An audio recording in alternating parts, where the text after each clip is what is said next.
Hello,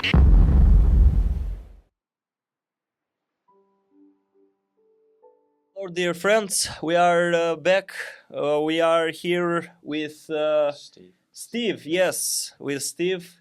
He is a dear fellow. He gonna talk about his life. What are his experiences in life, his career, and what he have achieved so far. So, welcome, Steve. It's a pleasure to have you here. Thank you. So, tell us about yourself. I live in Lynchburg, Virginia, and in the United States, and I do Uber and rideshare and Uber Eats, and I also do roadies with, and then I do medical rides. So I give people rides that don't maybe have enough money to get to the hospital and back. So I take them to the hospital, and sometimes those rides are an hour, 2 hours, several hours. So I develop a rapport with those people a lot of times. So tell us a bit more about this medical right. It was. What you find is that, How's that work? Like, so let's say you, like in the United States, they have, addictions. And so to what? they've gotten addictions to painkillers. A lot of, in the United States, painkillers have become a big problem. You go in to have, you got a broken bone, or I've had friends that got in motorcycle accidents and they've got several broken bones, so they go into the hospital first early in the in the early 2000. They started giving prescription medications to people, and the people started getting addicted to these prescriptions medications, and they couldn't. One of my friends told me, I had a lot of problems, and I got into an accident, and I was in a lot of pain, so they give me these prescriptions medications.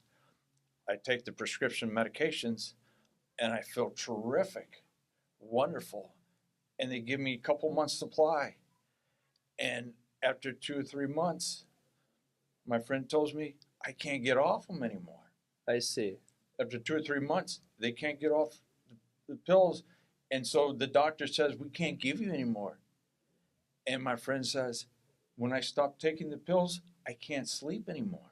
Oh, I really? cannot function anymore. Really? Yes. They like overdose that man Well, with painkillers. your body becomes used to it, Oh. and you get used to those narcotics into your Yes. body. Yes. And so when you try to go off of it, your body has this extreme reaction to it. There's a need for that. There is a need. You stop sleeping, you feel sick, you feel nauseous. It's feel like you have the flu, and it's 10 times worse than the flu.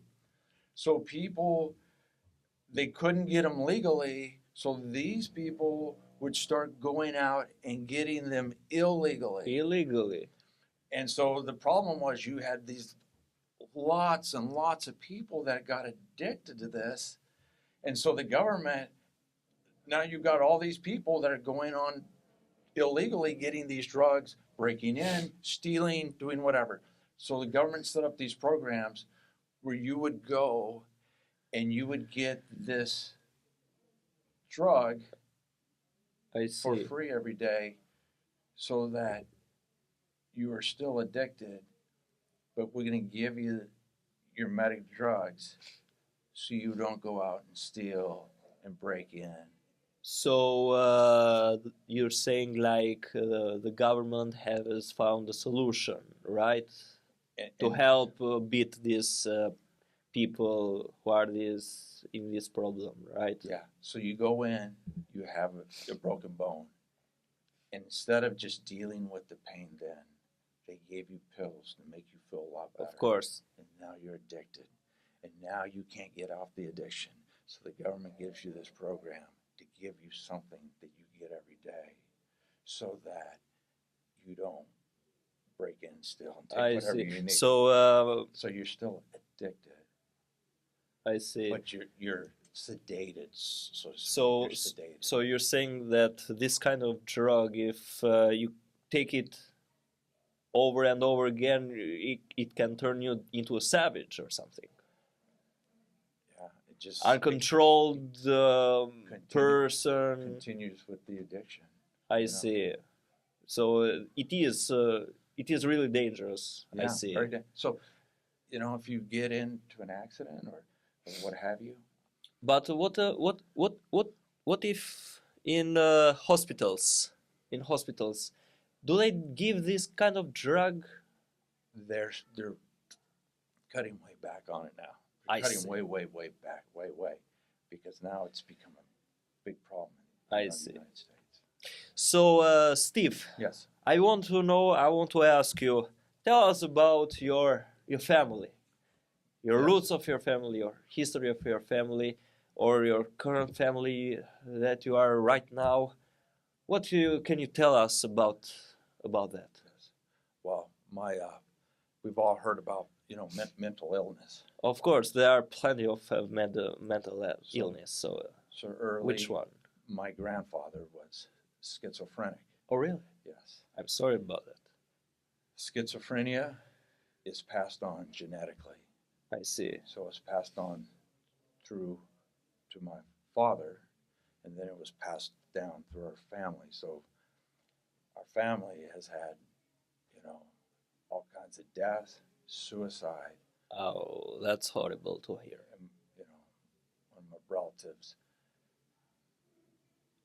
because he was extremely bipolar, drove his truck down to a couple states away, I see. parked his truck, and then because of this schizophrenia bipolar, walked out into the middle of a freeway and was hit by a truck.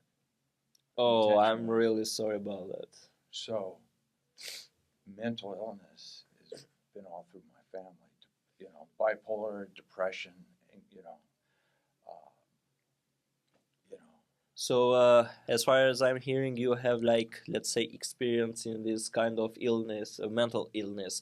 But what can you say about our views as well, who have relatives in the same conditions? How do they provide these things, or how can they help these persons?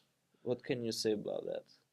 I think that you have to have hope. Hope. And so you have to have a way of getting yourself into the moment and giving yourself hope. So a person with mental illness has to start living moment by moment. And so practicing, the presence of the Lord is huge. Oh, yes. So you have to get the negativity, you've got to be able to turn that around, the negativity to something that is positive, that is hopeful. I see. And So you turn your face to the Lord in this case. Yes. And it takes a process of faith, but it takes time. And discipling is the only way. That is what got me through it. I see. So I see that you have been in hard time in your life with your family. Yes. Uh, we wish that this kind of thing would never happen or would never continue. Yeah. But to break a little bit from this situation, Yes. I would like to make you some questions, maybe to take off your mind of these situations. Like, for example, what's the sweetest compliment you have received in your life? From a relative, from a friend? What's the sweetest compliment like? I think that it's not really I wouldn't say it's a compliment, but Or a good word? but the vibe I get from somebody. The vibe. So I'm talking to them and we're conversing like me and you are now. I see. And I can feel we're reciprocating the kindness back to you or the love back to and from each other. So just being in, and it can happen on an Uber ride or Medicaid ride or whatever, that person is sending, you're connecting. So they don't even have to say anything. I see. So you don't have to, you don't have to really tell me anything. You can just feel the connection working, and that nothing said. You get out and you're just feeling connected. I see. So last question for this podcast. I think that everybody heard the encouragements in life, Yes. the Yes. harshness that you have been in your life, that the challengings that you had in your life. So as far as you can tell, how was your time here sharing these thoughts, teachings, let's say, to others? What can they do with these problems, with this, let's say, competitions in life, or toughness in life, So which are like persons going through with the same problems? know that there's hope, and I know that there's people that will see this podcast that every day it's a war just to get out of bed and face another day.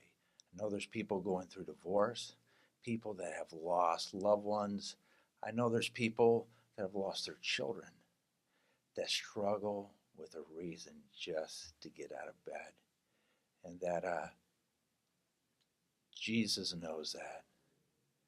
And so there's, there is hope.